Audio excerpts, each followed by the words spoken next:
Anja, it's a pleasure to speak to you. Thank you. Thank you so much for taking the time to do this. We'll start off really simply, as I always like to do, and simply check in.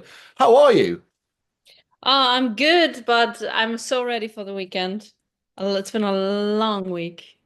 Really? Okay. Well, I Yeah. have to ask, what's keeping you busy? What's long about it?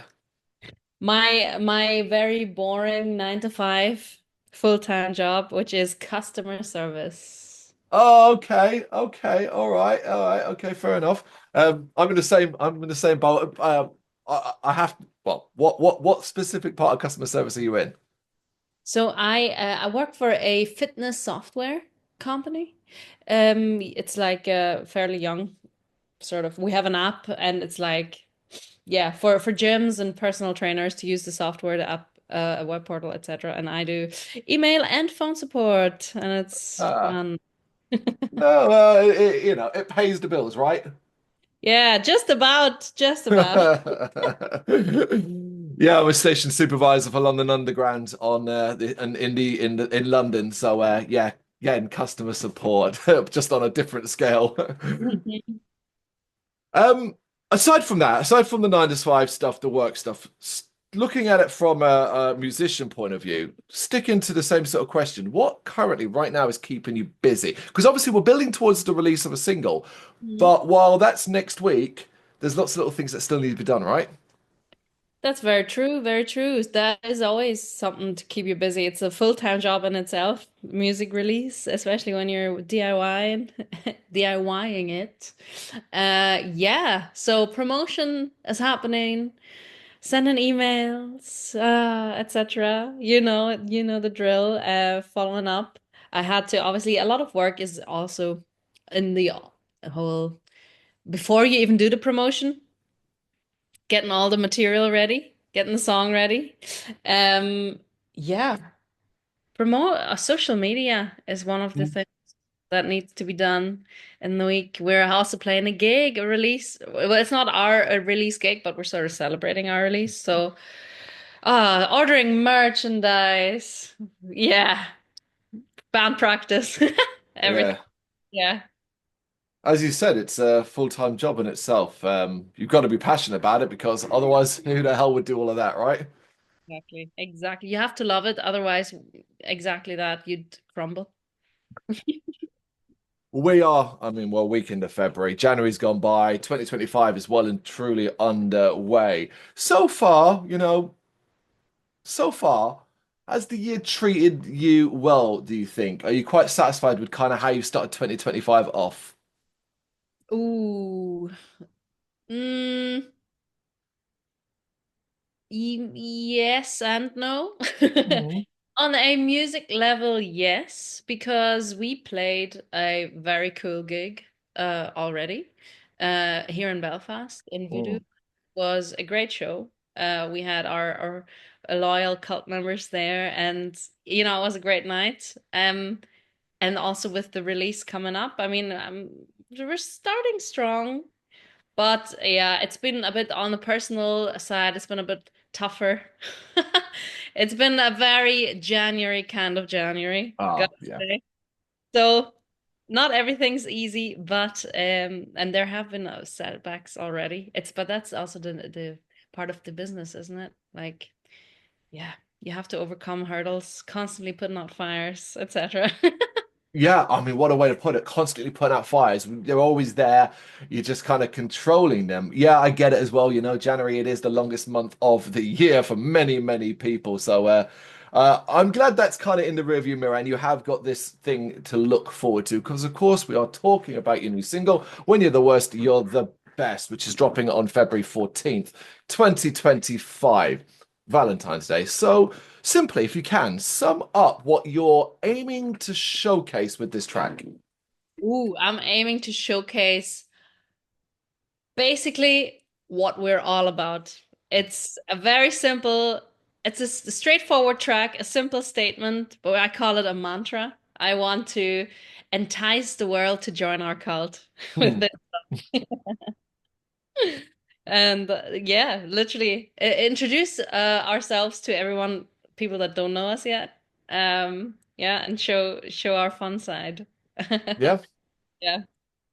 and that's it. Well, And in so yeah, go on. no, you go on. I was going to ask you, kind of like, I know, I was giving it some listens earlier on, getting to know it as well, and I was sort of listening to lyrical content, reading bits about it, and thinking about what might have inspired it, and also like, did you envision it to be connected or like relate to Valentine's Day in any way when you first sort of thought about when you were creating this track? I did not know. I did not Hmm. have plans in mind. Um, that was sort of, although now my guitarist, he actually said Valentine's Day is a great. When I told him, yeah, I would like to release a song on Valentine's Day, he said that's a great idea because it's a love song, isn't it? I looked at him, I was like, well, I mean, yeah, I mean, it's a broad in the broadest sense. It is. It's I said it's a sexy song, so yeah, Hmm. it's Valentine's Day, I suppose. Yeah. So he agreed. It fits. It does, it does. It's one of those fun sort of things. I think I get what you're saying. Had it, say it had been February 16th and there would be no mention of Valentine's Day in particular, there wouldn't necessarily be an obvious connection aside from it's, as you say, a sexy track. But once that, as it's there and it's going coming out on the 14th, it's a lot easier to draw those distinctions and just find those little more fun, loved up vibes if you want. That's very true. And actually, thinking back to what initially inspired me for the title of the song and the whole, Hmm. yeah, what started the songwriting anyway was a very old what do you call it, Lonely Hearts ad that I saw from some depraved bikers. It's For this great, real. yeah, there you go. So actually, it makes a lot of sense. It's a very, again, the connection isn't super or obvious maybe, but for me it's there. What a fun thing. Have you found a way to share that that ad like almost like as like if it was a physical release it'd be like Idiot Inside kind of thing. I would like to. I mean, I think I will share it online, but the thing Hmm. is, it's also quite explicit. It's quite Right. raunchy advertisement. This guy back in, I think it was written in the 70s or 80s, probably. He was looking for explicit companions, and I mean, Right. struck a chord with me. But yeah, I will share it, but it'll not be a physical. I won't send the letters out to my fans just yet. It may be something actually like you could pick up almost at your live shows because I can't imagine as well if it's particularly explicit, you don't want to run foul of obviously the social media algorithms and all that trouble and and then getting your pages banned temporarily and things like that. We don't need that trouble. No, although it would be kind of good. That would be a good, how do you say, good publicity as well. Say I all suppose. publicity is good publicity to an extent. I'll certainly manifest my, my whole infamy if I upload this. Where did you come across it? Like, did you just? I mean, how? Where did you find that? Instagram. The Ah. algorithm knows the algorithm. I don't know. It was a random. It was some old school bikers page with full of sort of censored nudity from back in the 70s and Mhm. 80s, like biker gangs and sexy biker ladies, and then also a lot of funny Lonely Heart advertisement and in between. And I was hooked. I was hooked. The strike of the algorithm, right? I can picture it to some degree. But kind of sticking to, what you've done here and what you've taken out and what you've created with your song and the progression angle more than anything else. Because of course, this is a development. This is you X amount of time on from, say, the Season of Evil EP specifically. I think it's the last major release you kind of had. How does Yeah. this track fit in the overall Anja picture as the next thing that comes after the Season of Evil? Oh, that's a very tricky question. Yeah, I think it fits in well. It's a natural progression after the Season of Evil, which to be fair, has been quite a while since that Mm. release, which was sort of mm, a first proper collection of songs, a first sort of statement of, listen, this is us. this is what we sound like. We're heavy. It's a bit evil. And now coming back after quite a while, but with a what I think is a bang. So I wanted to keep the thread, but yeah, I don't know, make it accessible for a lot of people with this song. So for a lot of people to come in, not just necessarily a very niche horror garage punk crowd, but this is a bit more fun, garagey, a bit more accessible maybe than some of the Season of Evil. I don't know. So I don't know. I'm coming back with a bang, trying to draw in even more cult members. No, I get the access using the word accessible, and I completely understand where you come from. I was looking at a lot of the videos earlier on as well, spending a lot of time kind of trying to compare what was a couple of years ago to what is now, and sort of seeing if I could work out, without actually being the artist and the creator, where the progression has come into. And the word accessible definitely jumps to mind. Not that earlier stuff didn't have that as well, because it's always there. It is garage punk rock ultimately, but it's a clear, defined, oh, I could play this to, I don't know, anyone that's not necessarily not heard of you, but someone who doesn't even really listen to punk and punk rock and stuff like that, and they'll certainly come likely to come back and go, catchy, hooky, that kind of thing. Very true. Yeah. Um, is a part of a bigger picture though. Like, well, what's going on around it?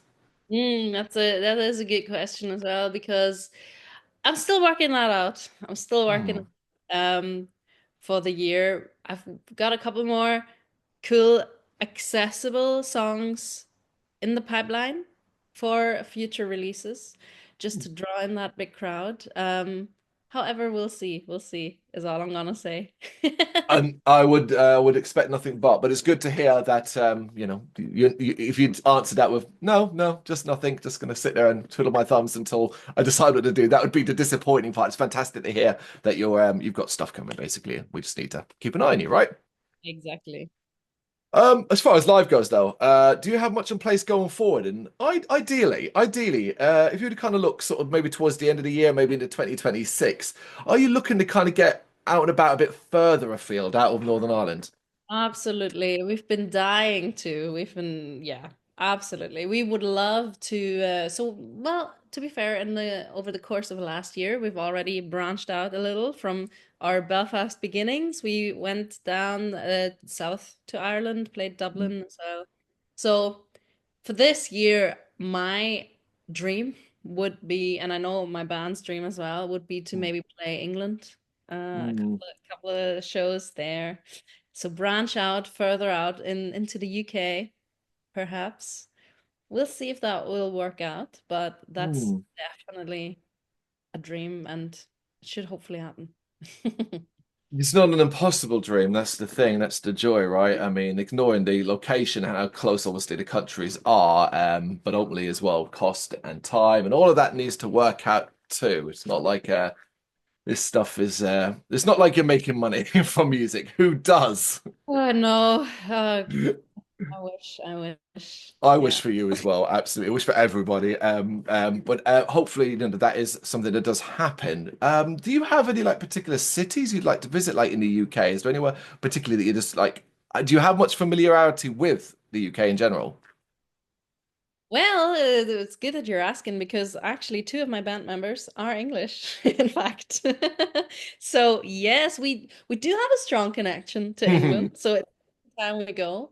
We were thinking, so my guitarist, he's from London, Cambridge area. So we could Mhm. I definitely would play a show in London. Obviously, I would love to play in Cambridge. And then my bassist, she is from near Brighton, which is an idea. And otherwise, yeah, cool cities, maybe Manchester, something, you know. I would love to go to Scotland as well. Play Mm. Glasgow. Yeah. What do We'll you see. think? What do you think it would? What's it going to take for this to become a more of a reality, though? Hmm. Apart from the obvious money, money is the big factor for Mm. everybody because at the end of the day, it's also, of course, organizing, booking venues, booking accommodation, getting the travel sorted, which all costs a lot of money, and then obviously a bit of, yeah, coordination between the band members because it's hard to get everyone. Jesus, it's hard to sometimes for us to get together for a practice, let alone imagine, this massive trip. It feels like a big trip, but then again, that's why we're doing it. That's the band, that's the rock and roll life we're dreaming of. So yeah, I really want to do it, but it costs a lot of money and a lot of time to organize while you're doing the 9 to 5. Everybody is, and so Yeah. it's, yeah, it's harder than you think sometimes. Mm. But when you get on that stage, does that make it all worth it? This is something I've been pondering over a lot Mm. because I love nothing more than being on stage. Nothing. It's the like half an hour or hour of pure release, and it makes, yeah, in the moment it definitely makes it all worth it because I love nothing more than playing in front of people, connecting with the audience. It's so much fun, and I truly feel myself ever when I'm on stage. I always say it. The only place on earth I actually feel proper comfortable, I think. So That's so rare. It's normally so hard for people to get comfortable in the stage. So that's interesting. yeah, no, for me it's the exact opposite. I guess maybe that's why it's working. Oh God, yeah. But then afterwards, after the buzz, after a big high comes a big low sometimes, and you think, my God, is it worth it? But Mm. this is a struggle or a thought that's been going on inside my head for a while. But I want to never not want to miss it. I can't imagine a life where I don't have these moments on stage, I wouldn't want to. Hopefully you never have to. Hopefully that's never a thing. Never becomes an actual decision that you ever have to make, and it just continues to be something you get to enjoy doing. Where does that desire to perform come from, do you think? Oh, I could say now it's probably genetic because my mom loves performing. She she's a singer as well. So I have this sort of inherited that probably a bit to an extent. Oh wow. And in otherwise, I don't know. I'd never had this, say, growing up. It was something I accidentally sparked by, playing with friends or doing Yeah. like first time I was ever on a stage. It was just, an open mic night with friends, and then I realized, wow, what the hell just I don't know what happened. Like this feeling, this connection to the people in front of me was something Hmm. I've never felt before. So, and that's when this desire to perform was born. It was, yeah, a little bit of a happy little accident, sort of. Yeah. But up to that point, did you have an inkling in your head like that you knew, oh, for example, you knew you could sing, or you thought you had an interest in playing a musical instrument? It was there at the back of your mind.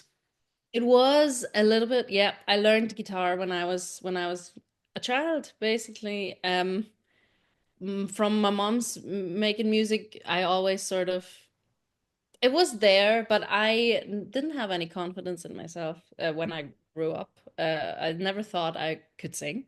I never sang in front of anybody until many, many, many years later. And so I just thought, no, this is an unrealistic. I wished I could be a rock star when I was young. Mm. Yes, definitely. But I never thought it was something that could actually be achieved. I never thought it was realistic until, like I said, this happy little spark. It sort of happened real quick after that. How right that sparks there. How do you get from that moment there to Anja, or where Oh, we are now? it was a quick journey, to be honest. Once that spark was initiated, it released something in me, something that I should have always known. It's just, wow, man, why was I wasting 20 years of my life doing Wow. not that, And now I'm like, right, no time to lose. And that's why, yeah, that's where it all went really fast from that first spark to Anya. I experimented a little bit with musicians, with my own sound, obviously. God, it's a journey for everyone for forever. The learning what you really want to do and what you want to sound like and what music what you want to make. But yeah, I just felt like I don't have any more time to lose, and I didn't want to lose any more time. And that Incredible. You mentioned experimentation there. Sticking to that side of things, the experimentation, and particularly you trying to find your sound, what you wanted to do. Um, how much time did you spend specifically on finding a sound and settling on, okay, it wants to be a bit punky, it's going to be a bit rocky, it's going to have these garage elements. It's far from one specific thing. I think that's very important to stress. But also then why choose to infuse horror elements in? okay, so it took me a couple of years to experiment with that sound. Um, I always loved, rock music, heavy Hmm. music, growing up, always. So I just then, because after, making music with friends, etc., then deciding to, no, I'm gonna go solo. I really wanna see what I can do. I felt like it needed to be a bit more acoustic because I was just me, my voice, and a guitar.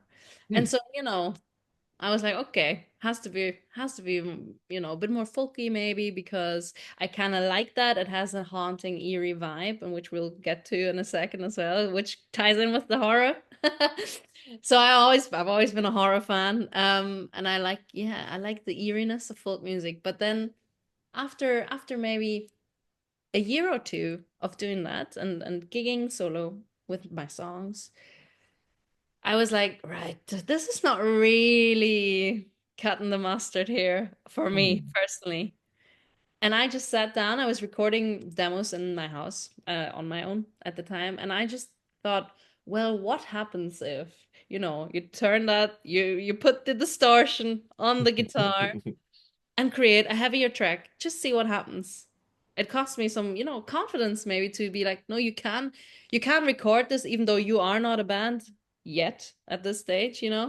Um, and then I was like, well, fuck it. Why the hell would I not make music that I would really want to listen to myself? It makes no sense not to do that. So that's how I then decided to just put all caution into the wind, or as they say, and just make heavy music, Hmm. just on the recordings. And then I found my band because again, it's not enough to, yeah, just record, especially for someone like me who thrives from the live performance so much. Um, yeah, so then found my band, and my sound it's still evolving. Hmm. The horror just sort of, I don't know, it was something that came natural to me because I have a really sincere interest in it. Right. And it's cool and it's very fun. And yeah, it seemed like something a lot of people can get attached to, but not everybody. And it's not supposed to be music for everyone because it shouldn't be. Um, it's something I really, really love, and it has to be, 100% authentically my sound and myself. So, but I thought, yeah, horror fans, rock fans, mash them together. Hmm. What stays of when you put them two together? A great potential following and listeners and people to, to make this music for. Yeah. Mm. No, you're absolutely right. The Venn diagram has it crossing over, but it's unique. It's quite a unique way that you do it. I think that should be stressed. But like, I'm using the word horror, but like obviously it kind of comes more from like occultism, that side of things, less than say I don't know. We're not talking slasher movie stuff here, basically, are we? Not really, not really. Mm. Although, Exactly that. yeah, it's okay sometimes a slasher, and yeah, my lyrics are the whole get up of the band and everything. It's not slasher horror. It Mm. is indeed more occult. Yeah, that's true. Um, Looking back at what you've accomplished to this point in time, what are some of the highs that you've experienced to date as a musician? Oh, apart from the ones every time I'm on stage with my band, um, yeah, there were a couple of cool moments, especially in the last year or so. Um, my one of my tracks got picked up by BBC for a TV Mm. show, which came completely out of the blue.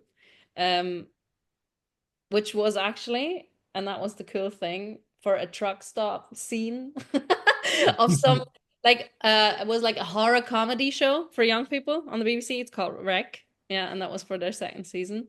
And I just thought, yeah, that fits. That is literally perfect. That I was glad they chose my song. So that was a great highlight. And yeah, seeing different playing in different cities last year just generally was highlight, yeah, so several highlights there for us, definitely. Fingers crossed they keep coming. Can't wait to see what the next one is, but it's some damn great highs. Simply being able to get out of, as you say, where you live to play in other cities is just an immense achievement in itself. But alongside the highs, as you said earlier on, there are the lows, in particular regarding challenges that everybody faces in one way or another. But I wonder if there are any particularly unique ones that you found in the last years, that you basically challenges you faced in the last couple of years, and how you've overcame them. Oh yeah, yeah.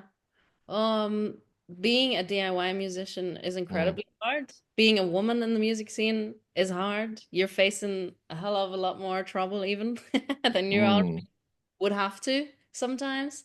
So especially now, yeah, in the last while, there's been challenges, getting support, challenges finding people to work with, mm, um, around gigging, etc. It's really it's hard to do everything alone for us. So I think especially Belfast has a severe lack of support sometimes. It's a small enough city, which it makes it tricky anyway. There's not enough promoters. There's not enough, we feel like not enough good shows, not enough band from outside come in to play Belfast. So there's been a lot of frustration around this with me personally. Um, I mean, we overcome it. We put on our shows, we find people to work with at the end of the day. It's a trial and error anyway, mm, as well. That'll never change. Um, and at the end of the day, we have our loyal fan base here, which makes everything worthwhile anyway. So, and anytime we play, we have a great experience because mm, of the people who come. Even if the whole music business, the whole, how do you call them? Yeah, the industry professionals are mm, either hard to work with or, of course, reluctant to work with a small band like us, somebody that doesn't have a higher, high amount of listeners maybe on Spotify, looking at statistics, etc. Yeah, so finding people to work with has been a great challenge. Still mm, overcoming.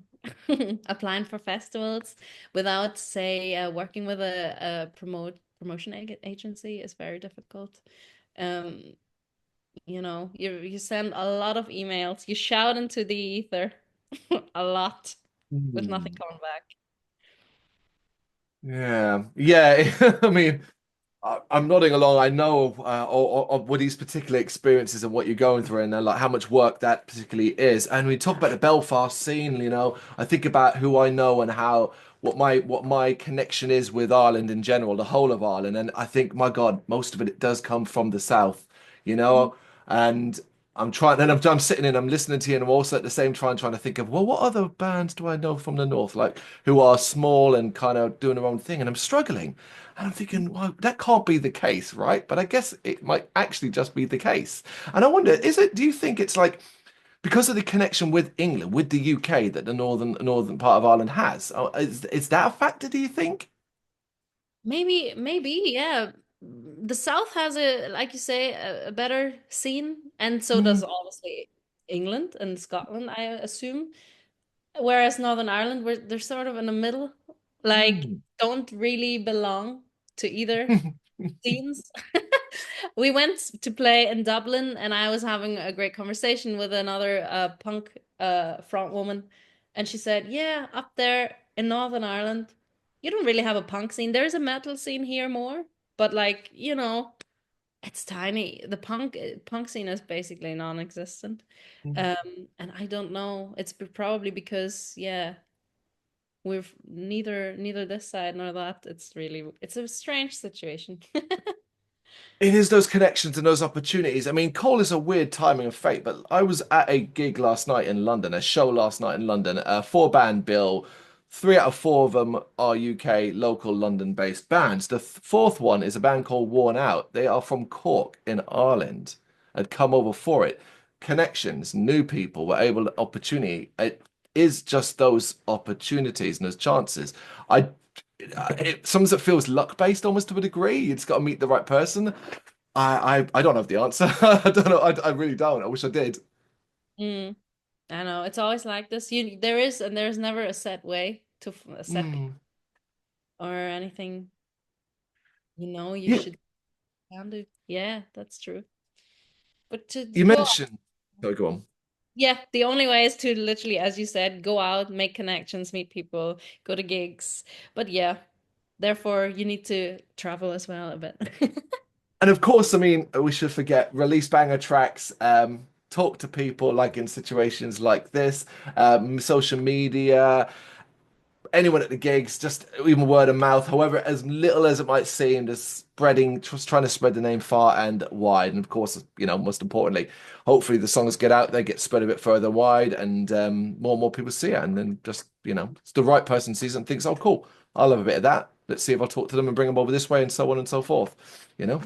Sometimes it just takes one person, one random, yeah, yeah, it can change. Everything can change in a day. So Hmm. that's it.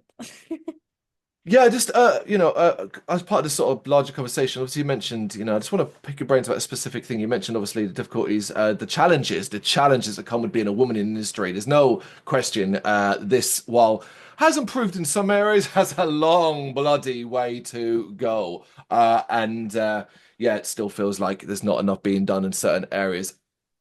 Have have you personally like run into issues or problems or challenges specifically that you can attribute to being a woman basically? You do think you were either treated differently or ignored by a promoter, I don't know, whatever it might be, another band and stuff like that, just because of that specific thing?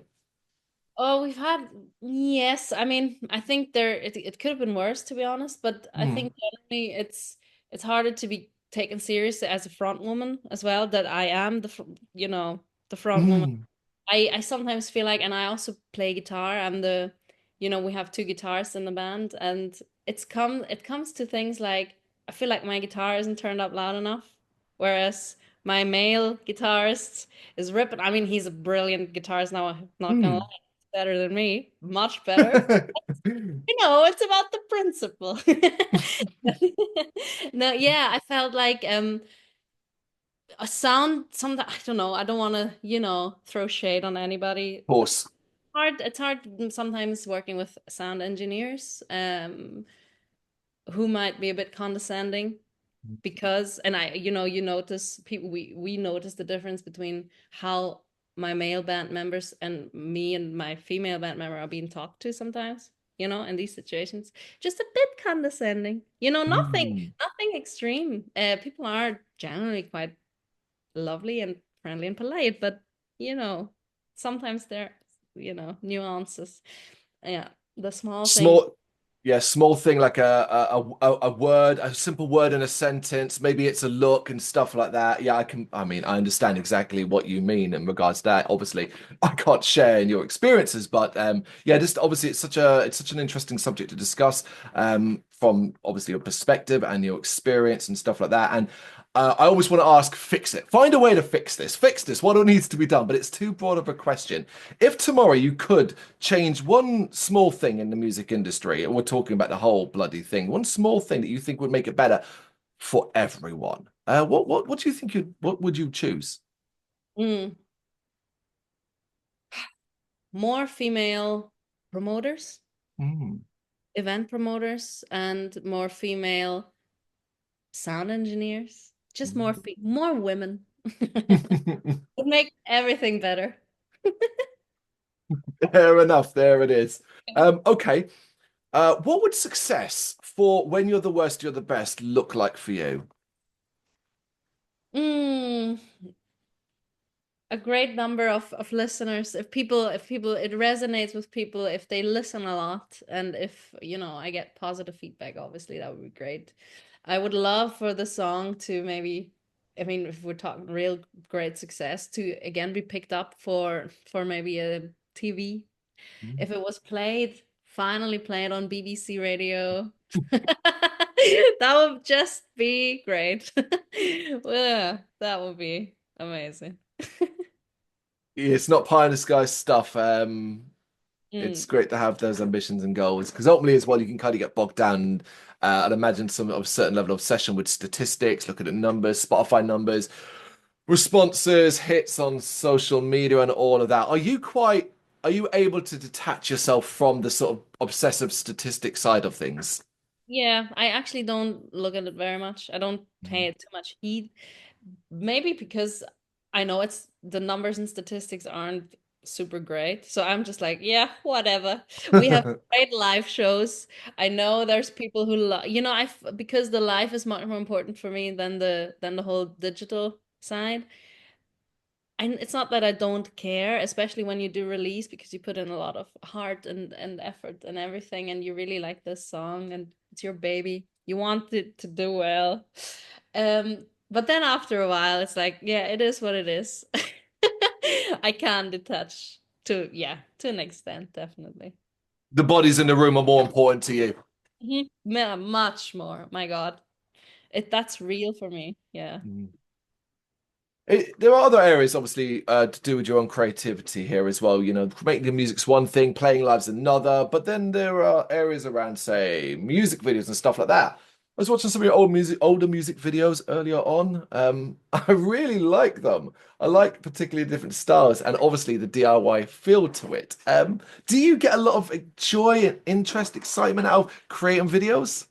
Mm. Yeah, because I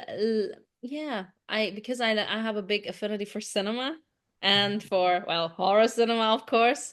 So it's fun. It was fun experimenting with these different styles of videos, and because I was to a big extent uh DIYing it.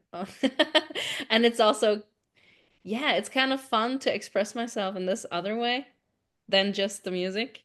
Even though it's also really difficult to make videos. Like it's a pain. Mm. It's an but yeah, and I love working with others in the field. So we are hoping to this year to be able to film a really cool music video for When You're the Worst, You're the Best. It hasn't quite worked out yet for release day, but hopefully, because I want to go from strength to strength with the video material, because people love something to look at, right?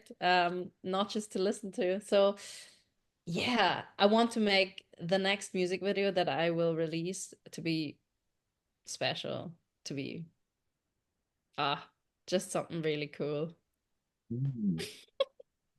Don't know What yet. do you Yeah. find? What do you find limits your imagination? Is it as simple as time and money? That's the problem. That my imagination goes wild, and Mhm. I see these great productions. I know exactly what shots I want, and then it's like me talking to the people I would work with on these videos, and they're like, yeah, but we need to find a location for that, and it's not so easy. So yeah, money is the big factor. Money, money, money. It's always money. It makes the world go round, and that sucks. But here we are. And yeah, this is Ozzy Osbourne, and in his head are random cards of everything and anything, including many, many submissions from other bands and artists that we've spoken to over the years. I've been doing this a while, so what I do now is I'm going to pull some out at random and just ask you. And it's all in the name of fun. There's nothing here mean or tricky. It's just literally anything and everything. So if you don't mind, I'll ask you some, yeah? Yes, go for it. Okay. What was the last movie you watched? Oh, um, wait. I've watched quite a lot of movies in this last week. Which was the last one? Ah, that was probably Nosferatu, the new one. Oh, Yeah, did you enjoy it? I love it. Yeah. It was actually my second watching in the cinema.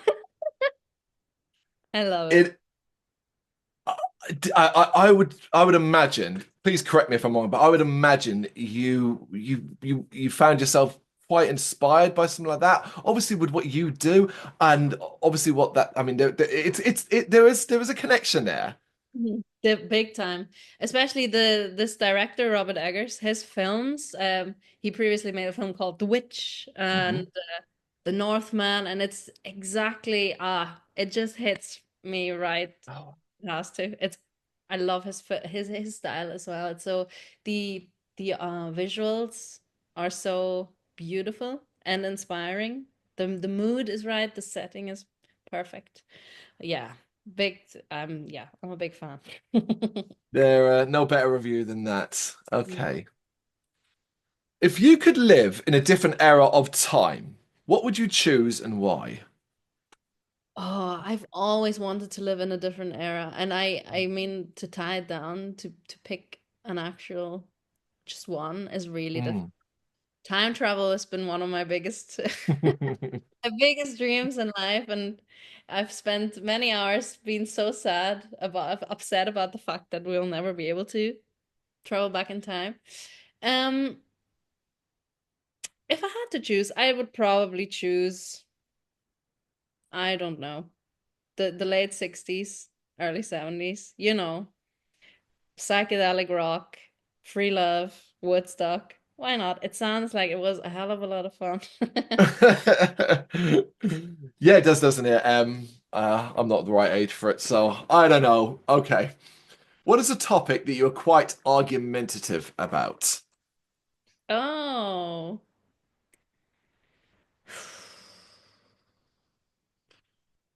Hmm. Probably, probably when it comes to questions of, how do I say it? Equality, feminism, that sort of Okay. thing. So I don't get super argumentative. Generally as in discussions about, political or social themes and stuff. I'm pretty laid back. Like it takes a lot to get a reaction from me. But yeah, I think if it's yeah, in really bad cases, I could get argumentative about that. We are talking about someone who's just outright, basically, in your face sexist. Yeah. Oh, I Yeah. couldn't. Yeah, no, couldn't stand it. You shouldn't have to. Damn bloody right. Okay. Name one band or artist you'd one day like to tour with. Oh, Queens of the Stone Age. Hmm. Okay. Is Yeah. is that like are they top of your like inspirations in a band you just love and admire? Yes, at the minute, definitely. Oh, damn. Yes. Ta-da. That would be a big, massive dream. And obviously, because they are such a massive, massive band, my God, I just imagine the big crowds I could get in front of. I mean, it's not a possibility. Festivals lineups happen for this exact reason when you end up in the same day in the same festival as these bands as well. Yeah, it's very true. Okay, what's a recent experience that made you feel old? Oh, Hmm. oh God. Oh, that's a terrible question. I feel old all the time now. I don't know. A recent experience. Hmm. I didn't get ID'd for a while, by Oh, an now in the last sort of while, so that's pretty insulting. I don't yeah. know. No, I like that. I like that. Okay, simple here. And this is, I guess, well, do you have any cats or dogs? I don't. Nope. Do you have a preference though, if you did? Dogs. I'm a dog Yeah. person. Yeah, yeah. I will have a dog in the future. After I've toured the world, because at the minute, I have big plans and a dog needs obviously a home and attention and yeah, I want to be a bit more free at the minute. No, I completely understand. I love dogs. I would love to have a dog, but my personal life and my partner's life, like, no, this is just not going to work. The dog would never get the attention. So instead, I've got two cats, and they're Yeah. over there. Look, they're staring me out because it's coming up to dinner time. So Yeah. we're gonna wrap this up. All right, last one. What is a current trend you would like to see disappear? A trend, as in like Hmm. any trend, a fashion trend. Any trend. It can be a fashion trend, something you just see out and about, a social media trend. Let me think. Mm,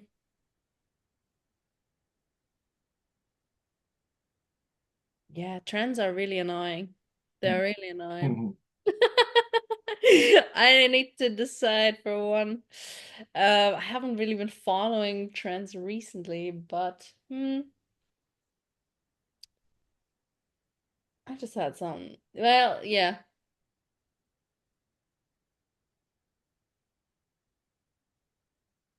No, I don't know.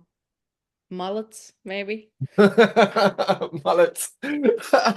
Outrageous. There's nothing wrong with a mullet, but no, I completely understand. I know, but also it's like if everybody has it, what's the point? Honestly, horrible. Yeah, yes, absolutely. I actually have one more. It's not related to them. It's one I've added personally for this because I wanted to tie it back into when you're the worst, you're the best. So, if you can, what is the best and worst Valentine's Day present that you've ever received? The best and worst. Yeah. Mm,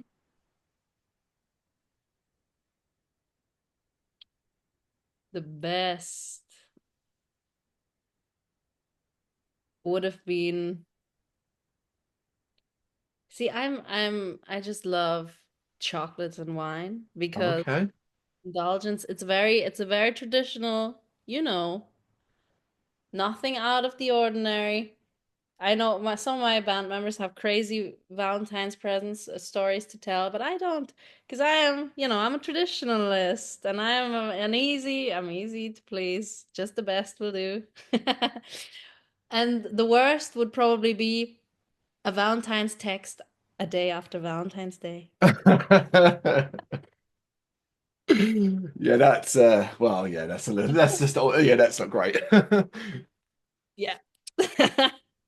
The best present this year anyone can give their partner of choice is pressing play on the stereo like that shows my age there on Spotify or Apple Music, whatever streaming service you use. That morning of February 14th, and they put When You're the Worst, You're the Best on, because that is, of course, to remind everyone out February 14th, 2025. And yeah, I cannot wait not only for the track to drop and see the reaction to it, but also to see what comes next. Fingers crossed you do somehow something work something out and you end up my way sooner rather than later. But regardless, I'll watch with bated breath for what comes next, and I can't wait. Thank you so much for taking the time to do this. I really appreciate it.